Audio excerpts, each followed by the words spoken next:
International Load Line Certificate/Malaysia Local Freeboard Certificate.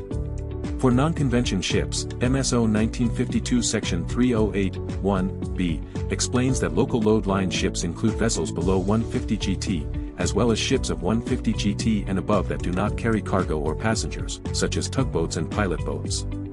Therefore, these ships are regulated under Malaysia's local freeboard system and are issued the Malaysia Local Freeboard Certificate. For convention ships, MSO 1952 Section 308(1)(a) explains that ships of 150 GT and above carrying cargo or passengers fall within the International Load Line System. In addition, MSO 1952 Section 309(1) empowers the Minister to establish local load line rules for ships that are not subject to the International Load Line Convention. Furthermore, International Convention on Load Lines, ILLC, 1966-88's Article 5, 1, B, and C, explain that the convention does not apply to new ships below 24 meters in length and existing ships below 150 GT. 5. International Tonnage Certificate, Malaysia Tonnage Certificate. For non-convention ships, MSO 1952 Section 57 empowers the Minister to make regulations relating to ship tonnage measurement and surveys for registration purposes. In addition, Merchant Shipping Tonnage Regulations 1985 Section 12 explains that the Malaysian tonnage measurement system applies to ships of less than 24 meters in length. Therefore, ships below this limit are measured under Malaysia's domestic tonnage system and are issued the Malaysia Tonnage Certificate. For convention ships, Merchant Shipping Tonnage Regulations 1985 Section 3 explains that the International Tonnage Measurement System applies to certain ships of 24 meters and above. Furthermore, International Convention on Tonnage Measurement of Ships 1969 Article 4b provides that the convention does not apply to ships of less than 24 meters in length. Therefore, ships outside these exceptions must comply with the International Tonnage Measurement System and are issued the International Tonnage Certificate. 6. International Oil Pollution Prevention Certificate, IOPP. For ships below the international threshold, MARPOL 1973 of 78 Annex I Regulation 7.3 explains that oil tankers below 150 GT and other ships below 400 GT operating only within Malaysian waters and not engaged in international voyages may be issued a Malaysian Oil Pollution Prevention Certificate. Therefore, these ships fall outside the International IOPP certification system under MARPOL Annex I.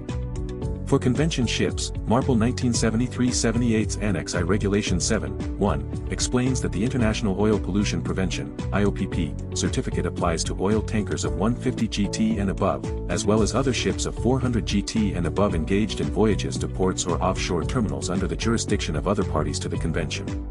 7. Garbage Management Plan.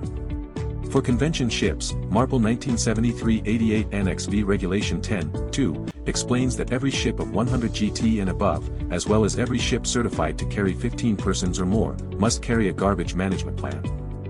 Furthermore, the regulation requires the plan to include written procedures for the collection, storage, processing, and disposal of garbage on board.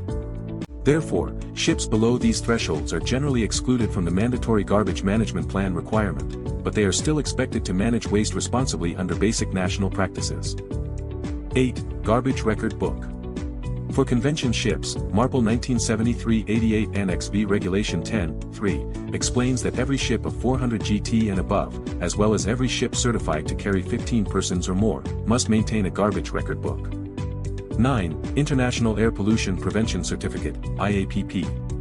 For convention ships, MARPOL Annex 6 Regulation 6.1 states that the International Air Pollution Prevention (IAPP) certificate shall be issued, after an initial or renewal survey, to ships of 400 gross tonnage and above engaged in voyages to ports or offshore terminals under the jurisdiction of other parties. The regulation also covers platforms and drilling rigs operating in waters under the sovereignty or jurisdiction of other parties. 10. Energy Efficiency Requirements, EEDI/EEXI/SEEMP/IEEC. MARPOL 1973-88 Annex 6 Regulation 2 explains the distinction between a new ship and an existing ship.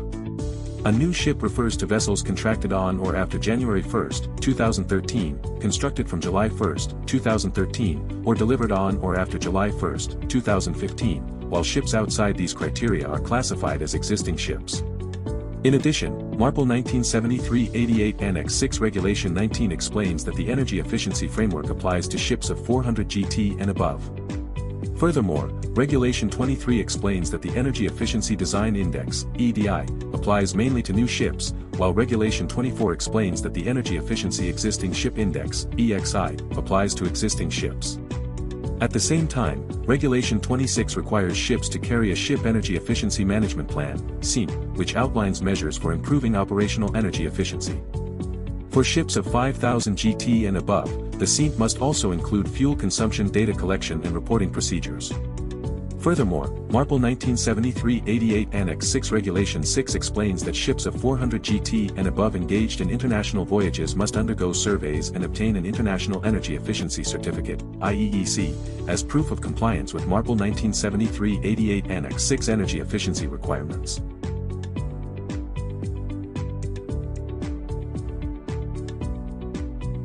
11. International Sewage Pollution Prevention (ISPP) Certificate.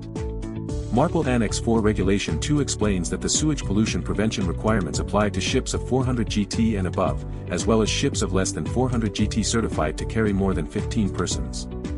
12. International Anti-Fouling System IAFS Certificate. AFS Convention 2001 Annex 4 Regulation 1 explains that the IAFS certificate applies to ships of 400 GT and above engaged in international voyages. 13. Declaration on Anti-Fouling System.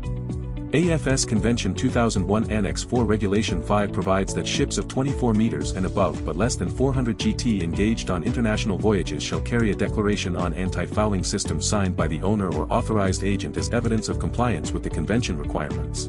14. Document of Compliance, DOC.